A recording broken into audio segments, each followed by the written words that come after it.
Hey there. It's March the 7th and time for Proverbs 7. Jump over there. Turn this off. Single subject today. Okay. It's just a parable. Okay.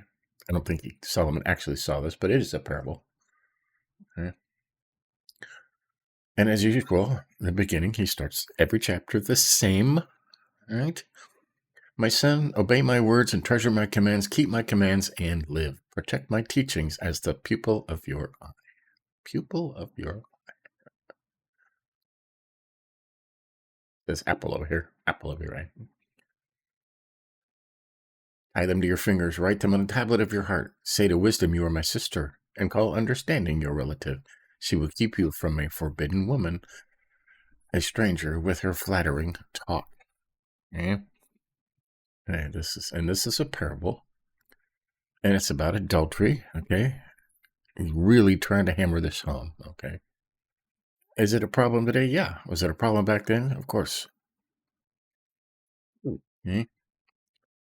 So here's the parable. At the window of my house, I looked through my lattice. I saw among the inexperienced. I noticed among the youths a young man lacking sense. Crossing the street near her corner, he strolled down the road to her house at twilight in the evening in the dark of night. The woman came to meet him, dressed like a prostitute. Now, that's important. Prostitutes dress a certain way, okay, and wives did not. Okay, prostitutes had short hair, for example. Wives did not cut their hair. They dressed different, okay? Having a hidden agenda. Hidden agenda. What's that say over in 10? With a harlot's behavior and subtle in heart. Hidden agenda. She is loud and defiant. Her feet do not stay at home. Now in the street, now in the square, she lurks at every corner. She grabs him and kisses him. She brazenly says to him, I've made fellowship offerings today and have fulfilled my vows. Right. Meat from a fellowship offering had to be eaten on the day it was offered. Therefore, she is inviting him to feast at her house. Okay? Now, they ate fish and bread most of the time, but when they ate meat, it was meat that was, sacrificed. They took it to church and made their sacrifices, and they were given meat to take home, and it had to be eaten the same day. So he was saying, I have meat at home. Right? So today she has filled her vows. So I came out to meet you, to search for you, and I have found you. I've spread coverings on my bed, richly colored linen from Egypt. I've perfumed my bed with myrrh, aloes, and cinnamon. Come, let's drink deeply of love-making until morning. Let us feast on each other's love. Okay. This is what should have turned him away, right? My husband isn't home. He went on a long journey, took a bag of money with him, and he will come home at the time of the full moon, which is in about a month. She seduces him with her persistent pleading. She lures with her flattering talk. He follows her impulsively, like an ox going to the slaughter, like a deer bounding toward a trap, until an arrow pierces his liver. Like a bird darting into a snare, he doesn't know it will cost him his life. Right? We talked about this yesterday.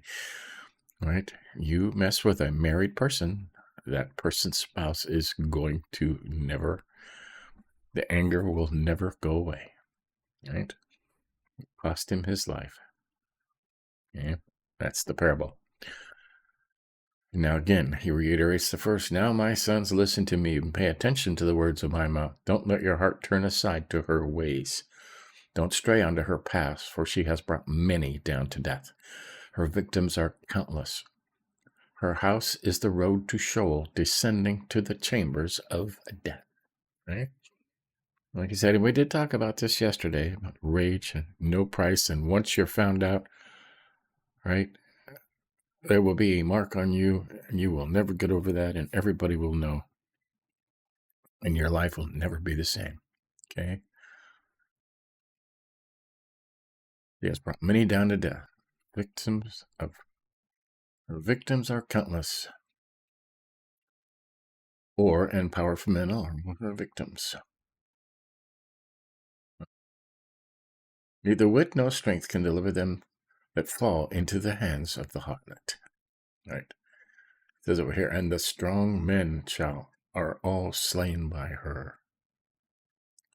Her house is the way to the grave, which goeth down to the chambers of death. Right?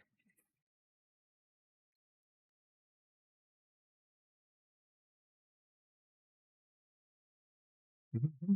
7:9. He showed that there was almost none so impudent, but they were afraid to be seen, and also their own conscience did accuse them, which caused them to seek the night to cover their filthiness.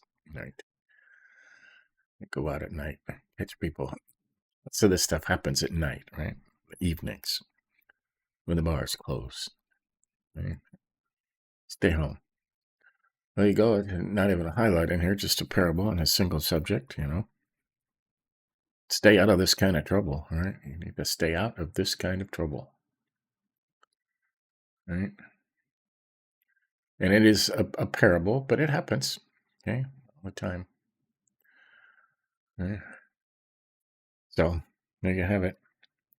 A really easy proverb, okay? So